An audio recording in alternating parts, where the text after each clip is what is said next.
여러분 선포하고 축복합니다. 행복하십시오. 성령 충만하십시오. 아멘. 함께 읽은 말씀은 예수님께서 하신 이야기입니다. 예수님은 이야기를 참 잘하셨어요. 나무나지 않게 재미있게 귀에 쏙쏙 들어오게 이야기를 참 잘하셨어요. 그 예수님이 하신 이야기를 비유라고 말합니다. 비유란 어려운 이야기를 아주 쉽게 풀어서 들려주는 이야기이죠.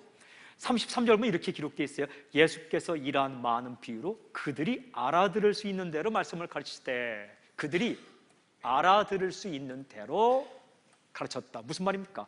알아들을 수 있는 방법으로 어렵지 않게 가르쳐 주셨다. 오늘 읽은 말씀은 자라나는 씨 비유입니다. 자라나는 씨 비유. 초점이 무엇인가? 초점은 하나님의 나라입니다. 하나님의 나라. 하나님의 나라에 대해서 자라나는 씨의 이야기를 가지고 우리에게 쉽게 가르쳐주는 말씀이죠. 여러분 26절 한번 함께 읽겠습니다. 26절 시작. 또 이르시되 하나님의 나라는 사람이 씨를 땅에 뿌림과 같으니, 하나님의 나라는 이렇다라는 말씀. 여러분 하나님의 나라, 천국 갈 때는 크게 두 가지 의미가 있어요. 첫째는 우리가 죽었을 때 가는 하나님의 나라, 그 나라가 있어요. 우리가 죽을 때 가는 하나님의 나라. 또 하나는 이 땅 가운데 임하는 하나님의 나라.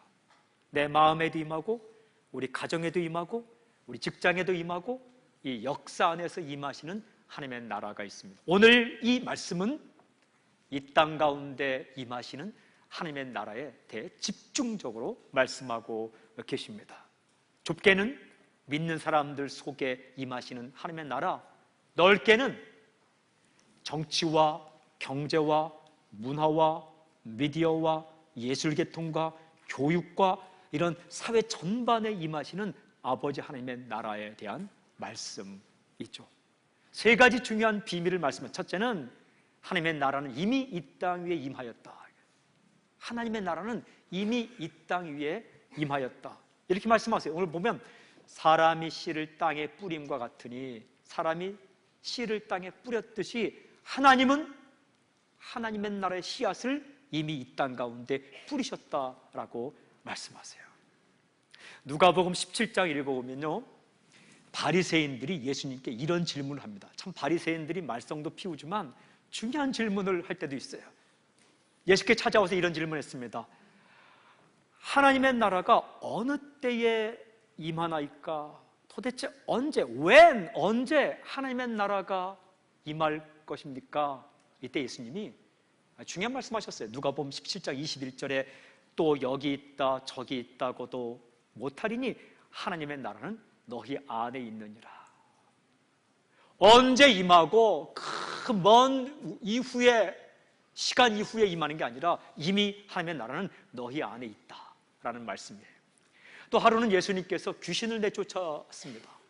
귀신을 내쫓은 이후에 중요한 말씀을 하세요. 마태복음 12장 28절에 그러나 내가 하나님의 성령을 힘입어 귀신을 쫓아내는 것이면 하나님의 나라가 이미 너희에게 임하였느니라. 내가 지금 성령의 능력으로, 하나님의 능력으로 귀신을 쫓아내는 것이라면 이미 하나님의 나라는 너희 안에 임하였다라고 말씀하시는 거죠. 먼 훗날 언젠가 우리에게 임하는 하나님의 나라가 아니라 하나님의 나라는 이미 우리에게 시작이 되었다는 거예요.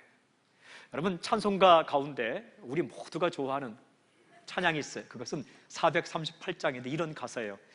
내 영혼이 은총 입어 중한죄 좀 벗고 보니 슬픔 많은 이 세상도 천국으로 화하도다. 여러분 내 영혼이 은혜를 입었다는 거예요.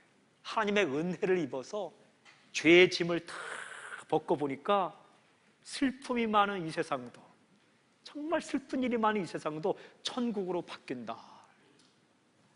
할렐루야 찬양하세. 내 모든 죄 사함 받고 주 예수와 동행하니 그 어디나 하늘나라. 할렐루야 찬양하면서 주님 예수와 동행하니까 그 어디나 하늘나라. 감옥 속에 가도 하늘나라, 병원에 입원해도 하늘나라, 홀로 있어도 하나님의 나라, 어려움 가운데서 하나님의 나라, 하나님의 나라가 영혼 가운데 임했다라는 찬양이에요. 여러분, 이미 하나님의 나라가 우리 가운데 시작이 되었어요. 임하였어요. 하나님은 지금도 다스리고 계세요. 저는 선포하고 축복합니다. 그 하나님의 나라가 당신의 영혼 가운데, 가정 가운데, 삶 가운데 충만하게 임하기를 주님을 선포합니다. 누리며 살 수 있길 바랍니다. 경험이 있길 바랍니다. 그런데 오늘 말씀 보면 우리 가운데 임한 하나님의 나라에 대한 중요한 비밀을 말씀하세요. 27절부터 29절까지 함께 읽을까요? 27절부터 29절 함께 시작. 그가 밤낮 자고 깨고 하는 중에 씨가 나서 자라되 어떻게 그리 되는지를 알지 못하느니라. 땅이 스스로 열매를 맺되 처음에는 싹이요 다음에는 이삭이요 그 다음에는 이삭의 충실한 곡식이라. 열매가 익으면 곧 낫을 대나니 이는 추수 때가 이르렀음이라. 하나님 나라에 대한 두 번째 말씀은 하나님의 나라는 자란다. grows. The kingdom of God grows. 하나님의 나라는 자란다라는 거예요. 하나님의 나라는 생명력을 가지고 있습니다. 땅에 심겨진 씨앗이 점점 계속 자라는 것처럼 하나님의 나라는 점점 계속해서 자라난다는 거예요. 성경에 보니까 씨가 나서 자라되 이렇게 기록해요. 근데요, 중요한 말씀이 있어요. 어떻게 그리 되는지를 알지 못하느니라. 사람은 씨가 심겨지고 싹이 나고 자라는데 사람은 잘 모른다는 거예요. 모르지만 그 사이에 자라난다는 거예요. 밤낮 자고 깨고 자고 깨는 그 과정 가운데 씨는 자란다.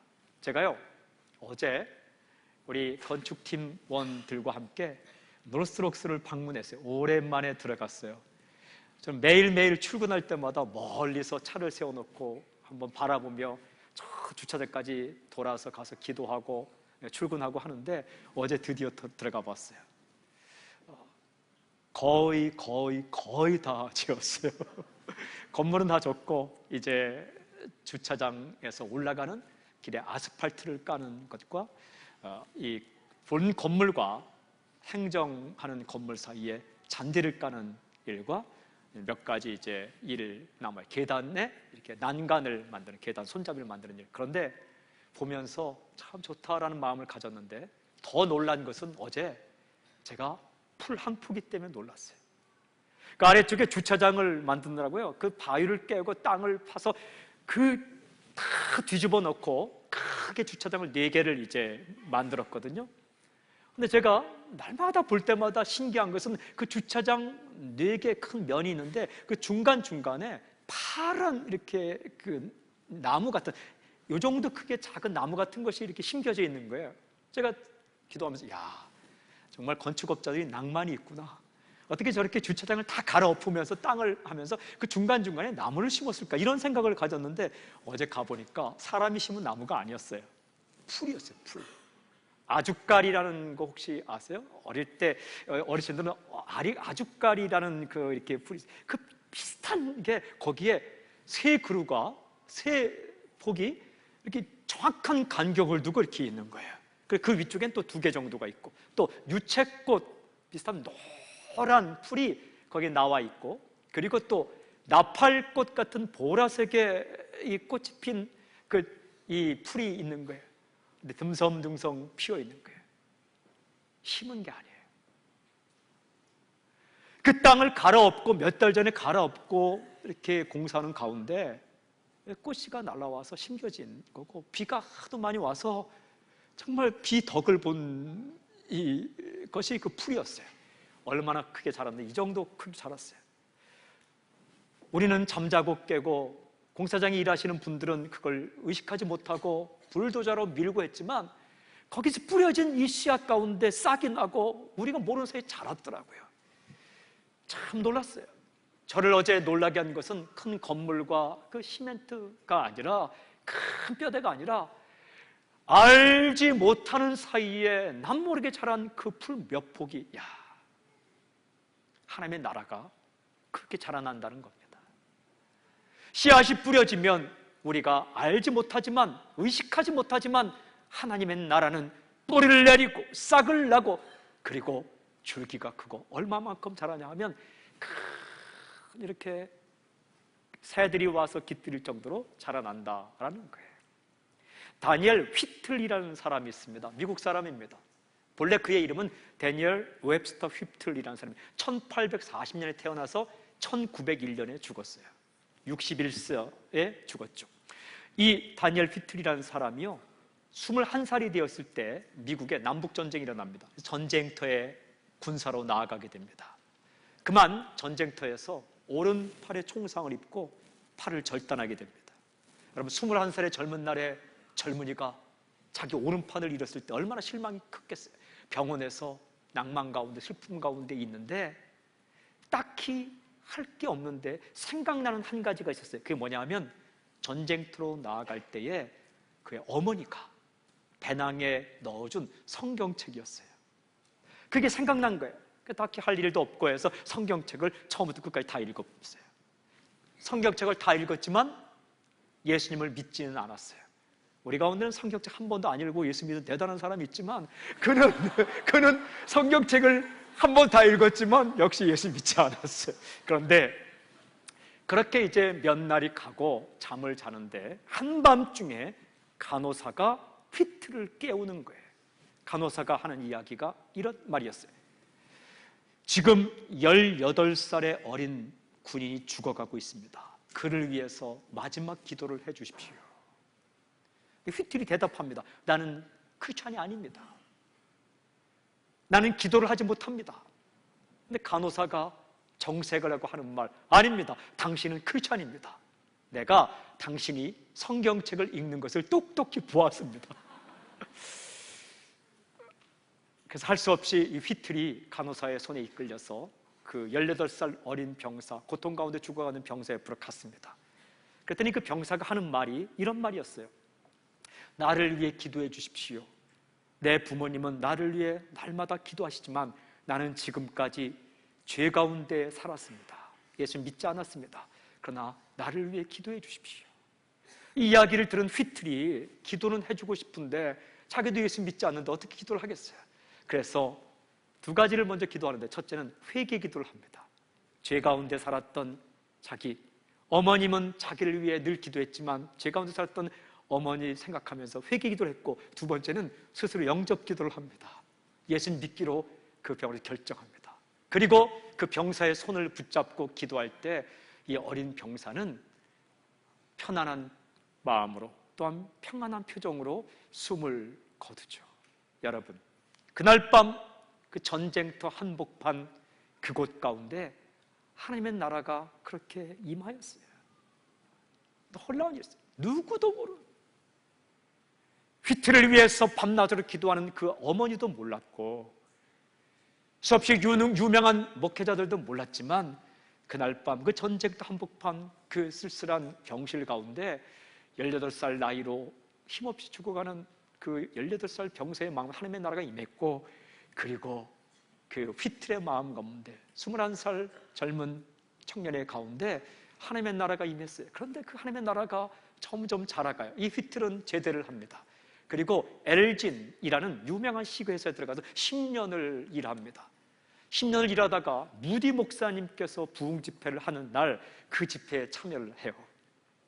그런데 큰 은혜를 받습니다. 그리고 모든 사람이 다 집으로 돌아갔을 때에 그 텅 빈 그 집회 장소에 홀로 남아 있습니다. 그의 이 기억을 돌려서 쓴 기록을 보면 이렇게 기록합니다. 둥그런 천장과 텅 빈 그곳에 내가 홀로 남아 있었을 때 하나님은 나를 부르셨습니다. 소명을 받고 그가 목회자가 됩니다. 그리고 미국 전역을 돌아다니면서 복음을 전하고 예수님을 전하고 사람들을 일으키는 부흥사가 됩니다. D.L. 무디 목사님과 쌍벽을 이룰 만큼 유능한, 정말 주님께 쓰임받는 부흥사가 되죠. 그의 딸 메이도 예수 믿고 찬송가를 작곡하게 되고 무디 목사님의 며느리가 됩니다. 이 와중에 이 휘틀이라는 사람이 하나님의 은혜에 감격해서 수없이 많은 찬송을 작사합니다. 곡은 작곡하지 못하고 시를 짓죠. 여러분, 예수님을 제대로 만나면 시인이 되죠. 그가 시를 짓는데 구주와 함께 나 죽었으니 구주와 함께 나 살았도다. 근데 그 시에는 딸 메이가 곡을 붙여서 찬송가에 들어오죠. 그가 지은 정말 우리가 알고 있는 찬양이 310장 찬양입니다. 아, 하나님의 은혜로 이 쓸데없는 자 왜 구속하여 주는지 난 알 수 없도다. 그 병실에 정말 쓸데없는 존재로 한 팔을 잃고 죄 가운데 있을 때에 아, 하나님의 은혜로 이 쓸데없는 자 왜 구원해 주는지 난 알 수 없도다. 내가 믿고 또 의지하면 내 모든 형편 아시는 주님 늘 보호해 주실 것을 나는 확실히 아네. 그런 시를 지어요. 이 시에 그의 친구 목사가 곡을 붙이고 생키라는 그 무디 목사님과 함께 동행하는 그 찬양 전담 그 목사님이 그 곡을 부르고 그 찬양집에 수록하면서 이 곡은 사람들의 마음을 울리기 시작합니다. 어려움 가운데, 힘든 가운데, 슬픔 가운데 있는 사람들이 이 곡을 부르면서 하나님의 나라가 임하는 것을 경험합니다. 저도 고등학교 시절 철야기도 하면서 이 곡을 참 많이 불렀어요. 아, 하나님의 은혜로 이 쓸데없는 자 왜 구속하여 준지 난 알 수 없다. 내가 믿고 또 의지하면 내 모든 형편 아시는 주님, 그 당시는 가사가 늘 돌보아 주실 것을 나는 확실히 하네. 그 곡에 남자 고등학생의 마음에 무슨 슬픔이 그렇게 많겠습니까? 여러분 놀라지 마십시오. 3살밖에 어린애에게도 어려움이 있는 거예요. 여러분, 그래서 그 갈 길을 위해 기도하고 그런 가운데 이 찬양이 저의 마음 가운데 영향을 주었고 하나님의 나라가 임하는 통로로 쓰임받는 거예요. 수없이 많은 사람들이 이 찬양을 부르면서 하나님의 나라를 경험합니다.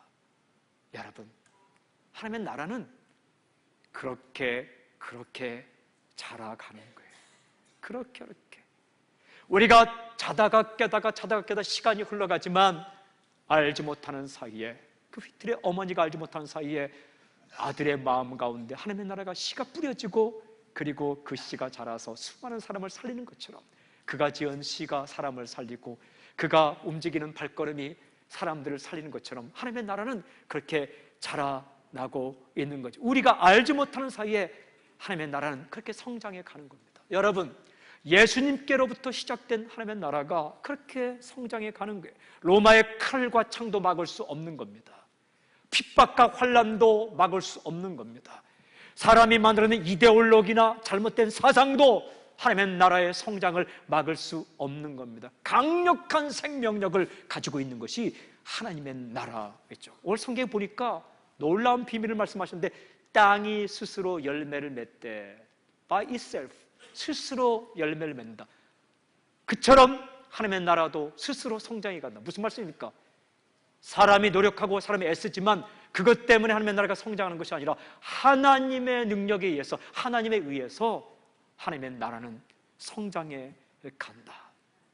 농부가 씨를 뿌리지만 그 농부의 노력이 쓸모없는 건 아닙니다. 그러나 농부가 씨를 뿌리지만 결국 그 씨가 자라게 하시는 분은 하나님이듯이 여러분, 교회를 세우시는 분도 주님이시고 교회를 자라게 하시는 분도 주님이십니다.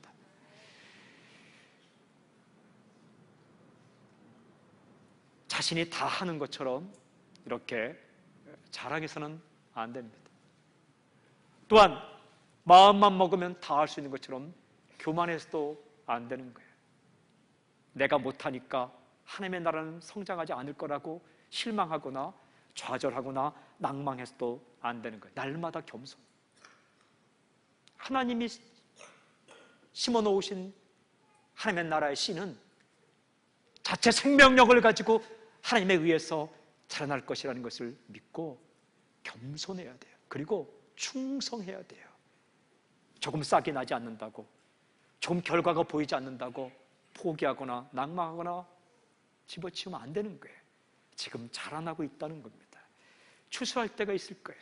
언제까지 자라는가? 추수하는 그날까지 주님이 이 땅 가운데 그 완전한 천국과 함께 우리 가운데 이 땅에 이를 때까지 하나님의 나라는 이 땅 가운데 자라고 있는 겁니다. 지금도 이슬람권 한복판에서, 지금도 공산권 한복판에도 지금도 그 교도소에서, 지금도 학교에서, 지금도 어려움 가운데 살고 있는 그 어떤 곳에서 하나님의 나라의 씨앗은 심겨지고 하나님의 나라는 자라고 있는 거예요. 결코 멈추지 않습니다. 하나님 나라의 전진은 결코 멈추지 않습니다. 거대한 파도처럼, 거대한 폭풍 바람처럼 흘러가고 있는 거예요. 내가 있는 곳에 지금 열매가 보이지 않는다고 하나님의 나라의 성장은 멈췄다, 이제는 끝났다라고 말씀하지 마십시오. 여러분, 바람이 이곳에서 저곳으로 불고 전 세계를 휩쓸면서 지금도 하나님 나라는 성장하고 있습니다.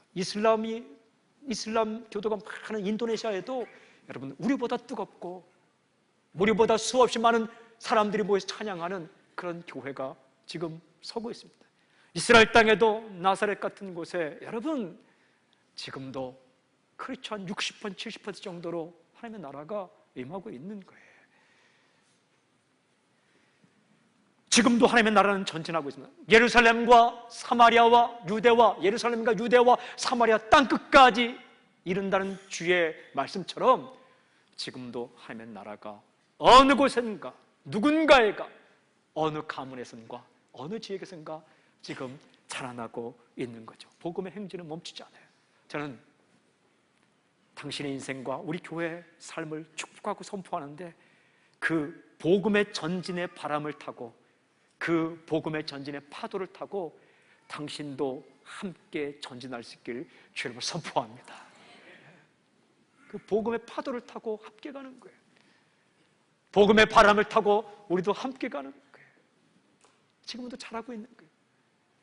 당신의 가문 가운데 하나님의 나라가 지금도 자라고 있는 겁니다.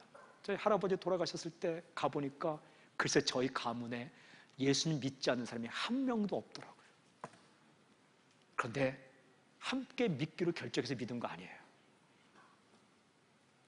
신기하게 다 각자 위치에서 한 명이 예수님 믿고, 또 뭐 사업이 망해서 예수님 믿고, 뭐 어떻게 해서 예수님 믿고 다 했는데 모이고 보니까 하나님의 나라가 그렇게 자랐더라고요. 그래서요, 장례 예배를 드릴 때에 어떻게 드렸냐면, 뭐 입관 예배, 뭐 하관 예배, 무슨 위로 예배 다 가족들 가운데 설교하고 가족들에게 장로님이 기도하고 뭐 그렇게 드렸어요. 그리고 또 가족이 다니는 교회에서 쭉 오셔서 예배 드려주고, 완전히 장례 예배가 부흥회가 되었어요.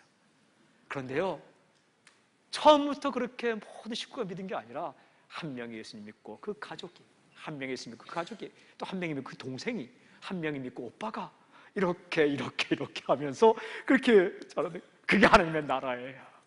그게 아버지의 나라예요. 그게 하나님의 나라예요.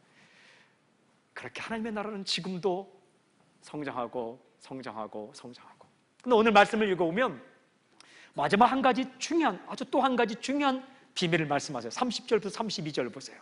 30절부터 32절 함께 읽겠습니다. 시작. 또 이르시되 우리가 하나님의 나라를 어떻게 비교하며 또 무슨 비유로 나타낼까? 겨자씨 한 알과 같으니 땅에 심길 때에는 땅 위의 모든 씨보다 작은 것이로되 심긴 후에는 자라서 모든 풀보다 커지며 큰 가지를 내나니 공중의 새들이 그 그늘에 깃들일 만큼 되느니라. 하나님의 나라에 대한 주님의 말씀 세 번째는, 하나님의 나라는 작게 시작한다라는 거예요. 작게 시작한다. 크게 시작한다? 아닙니다. 화려하게 시작한다? 아닙니다. 거창하게 시작한다? 아닙니다. 작게, 아주 작게, 소박하게 그렇게 시작된다. 겨자씨처럼. 겨자씨를 보셨나요? 겨자씨는 참깨 크기하고 똑같아요. 잘 보이지 않아요. 얼마만큼 자란다고요? 그렇게 시작해서 3 내지 4m 크기의 나무처럼 자란다. 새가 날아와서 깃들일 만큼 자라난다라고 말씀하십니다. 여러분, 하나님의 나라는 그렇게 작게 시작해요. 아브라함이라 한 사람이요, 갈대아 우르 떠났어요. 그의 아버지 따라서. 근데 아버지가 중간에 죽어요. 하란에 죽어요. 결국은 혼자 있을 때 하나님께서 그에게 임하죠. 너는 너의 본토 친척 아비 집을 떠나 내가 네게 지시할 땅으로 가라. 내가 너로 큰 민족을 이루겠다. 너는 복이 될지라. 그 한 사람이 순종할 때 별처럼 많은, 바다의 모래처럼 많은 이스라엘 백성들, 거룩한 족속이 생겨났죠. 여러분, 예수님은 몇 명과 함께 시작했어요? 12명과 함께 시작했어요. 그러니까 교회 인원 가운데 12명 이상 되면 예수님 교회보다 큰 교회예요. 예수님은 12명, 그것도 배반한 사람 1명 빼고, 그것도 또 서로 다투는 사람들, 그런 사람과 함께 시작한 거예요. 그러나 그 하나님의 나라 운동이 예루살렘을 적시고 유대를 적시고 서마를 적시고 그리고 로마를 적시고 계속해서 전진 한국 땅까지, 그리고 이 호주 땅까지 들어온 것 아닙니까? 여러분, 예수님은 또한 말 먹이통에서 시작하셨어요. 그렇게 작게, 소박하게, 초라하진 않지만 소박하게 시작하는 거죠. 하나님의 나라 운동이 그렇게 시작되는 거예요. 사랑하는 여러분, 시작이 작다고 절대로 낙심하지 말길 바랍니다. 작은 시작을 또 가볍게 여기지 마세요. 우리가 기도하면서 어느 창고 같은 곳에서 기도하다가 옆에 있는 사람과 꿈을 나누고, 그래, 우리 한번 하자, 이 시작을 가볍게 여기지 마십시오. 거기에서 선교단체가 탄생하는 거예요. 그곳에서 교회가 탄생하는 거예요. 그곳에서 하나님의 거룩한 나라 운동이 탄생하게 되는 거죠. 스가랴서를 읽어보니까, 제가 이 말씀을 읽고 얼마나 감동을 받았는지 몰라요. 스가랴서에 보니까 그 당시에 동시대 사람이 수룹바벨이라는 사람이 있어요. 아무도 성전을 짓지 않을 때 수룹바벨이 성전 건축을 시작합니다. 그런데 돌 하나 갖다 놓고 시작을 하는 거예요. 그때 사람들이 어떻게 말하냐면 이렇게 말합니다. 그 작은 시작으로 무슨 건물을 짓겠느냐? 그 작은 시작으로 무슨 건물을 짓겠느냐? 이때에 하나님께서 스가랴라는 선자에게 말씀을 주십니다. 이런 말씀을 주세요. 수룹바벨의 손이 이 성전의 기초, 파운데이션을 놓았은즉 그의 손이 또한 그 일을 마치리라, 컴플리트 마치리라 하셨나니 만군의 여호와께서 나를 너희에게 보내신 줄을 내가 알리라 하였느니라. 그 다음 말씀, 작은 일의 날이라고 멸시하는 자가 누구냐? 아주 작은 시작이라고 무시하는 자가 누구냐? 아주 작은 시작이라고 멸시하고 깔보는 자가 누구냐? 그 작은 시작에서 성전이 지어질 것이고 하나님은 반드시 마칠 것이다, 이 말씀이에요.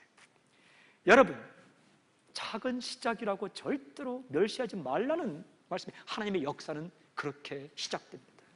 작게, 소박하게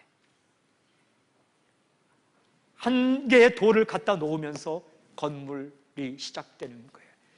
근데 여러분, 누군가는 그런 일을 시작해야 된다는 거예요. 누군가는 이 땅의 정치에 대한 안타까움을 가지고 하나님의 나라의 씨앗이 심겨질 때에 기도하기 시작하고 누군가는 시작했다는 거예요. 누군가는 이 땅의 경제계를 놓고 그렇게 작은 시작을 시작했다는 겁니다. 누군가는 이 땅의 문화계를 놓고 정말 작은 시작, 카메라 하나를 잡고 그리고 음향기를 잡으면서 그렇게 시작해야 된다는 거예요. 누군가는 이 땅의 문화계를 놓고 음악계를 놓고 활을 들어서 바이올린을 놓고 혹은 악기를 들어 그리고 악보 공부를 하면서 시작을 해야 된다는 거죠. 누군가는, 저는 선포하고 축복합니다. 하나님 원하시는 정치 계통에 하나님의 나라가 임하고, 문화에 하나님의 나라가 임하고, 미디어 계통에 하나님의 나라가 임하고, 그리고 군내 하나님의 나라가 임하고, 교육 계통에 하나님의 나라가 임하는 이 거대한 하나님의 나라의 파도와 하나님의 나라의 바람이 부는데, 우리 자녀들 가운데 그 작은 시작을 하는 놀라운 시작이 있기를 주님을 선포합니다. 그리고 여러분 가운데 무엇을 할까 말까 고민하는 사람이 있습니까? 시작하십시오. 믿음으로 시작하십시오. 믿음으로 시작하십시오. 믿음으로 홍해도 건너는 것이고, 믿음으로 요단강도 건너는 것이고, 믿음으로 광야도 지나는 것이고, 믿음으로 여리고성도 무너뜨리는 것이고, 믿음으로 여러분 하나님 나라도 가는 겁니다. 할까 말까, 이 작은 시작으로 무엇을 할 것인가, 여러분 한 발짝을 떼어놓고 시작을 하십시오. 그리고 정말 하나님 안에서 소망과 꿈을 가지고 시작하신 분 계십니까? 결과가 보이지 않아서 이 언제나 이루어질 것인가, 그렇게 낭만 가운데 절망 가운데 있는 분 계십니까? 하나님은 지금도 일하시고 계세요. 그리고 당신의 시작된 하나님의 나라는 지금도 자라나고 있어요. 절대 낭망하지 마십시오. 견디십시오. 잘 견디는 게 영성이에요. 버티십시오. 깃발을 들고 출발했다면 그 깃발을 들고 물러서지 마십시오.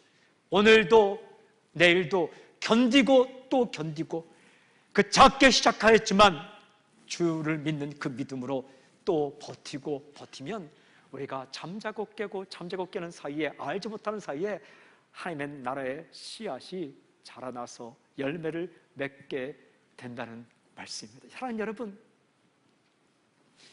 나는 무엇을 할지 아무것도 모르겠다, 그런 분 계세요? 기도부터 시작하십시오. 기도가 가장 위대한 시작입니다. 기도부터 시작하세요. 무릎 꿇고, 하나님, 내 인생을 어떻게 살아야 될까요? 하나님, 내 인생을 어떻게 살아야 될까요? 하나님은 반드시 말씀하세요. 직접적으로 말씀하시든지 아니면 당신의 인생 가운데 인사이트나 임팩트, 영향력이나 통찰력을 줄 수 있는 사람을 보내주실 거예요. 저도 젊은 날에 머리를 다 깎고 교복을 입고, 그리고 10대 후반에 고등학생으로 지하실에서, 그것도 개척교회 지하실에서 주 앞에 기도했어요. 하나님, 나는 어떻게 살아야 되겠습니까? 무엇을 하며 살아야 되겠습니까? 하나님, 내가 정말 주님 뜻대로 주님 순종하며 주님을 위해서 살고 싶은 마음이 제 마음 가운데 있는데, 예수님 믿은 지 1년 반 됐을 때 최선을 다해 울며 불며 기도할 때 하나님께서 저의 마음 가운데 작은 이 소망을 주셨어요. 근데 그 소망대로 인생이 흘러가는 것을 알 수가 있어요. 여러분, 저는 요즘 계속해서 기도하는 거 있습니다. 우리의 자녀들, 이민 와서 사는 자녀들, 이 여러 문화 가운데 또한 정체성가 들리는 이 자녀들 가운데 하나님의 나라의 씨앗이 심겨지게 해주십시오.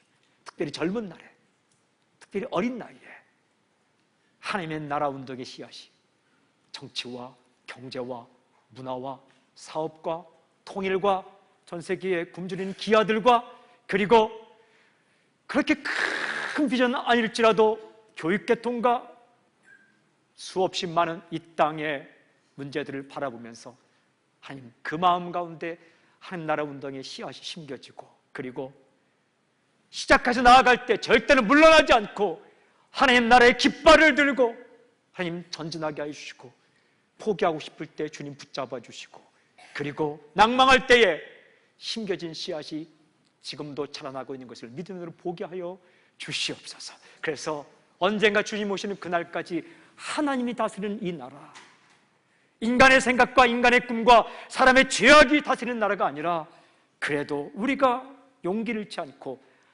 하나님의 나라, 의와 평강과 희락, 올바름과 그리고 평안과 그리고 기쁨이 이루어지는 이 땅이 되게 해 주십시오. 그런 놀라운 역사가 당신으로부터 시작되고 그 놀라운 역사가 열매를 맺는 그런 은총이 있을지어다. 기도하겠습니다.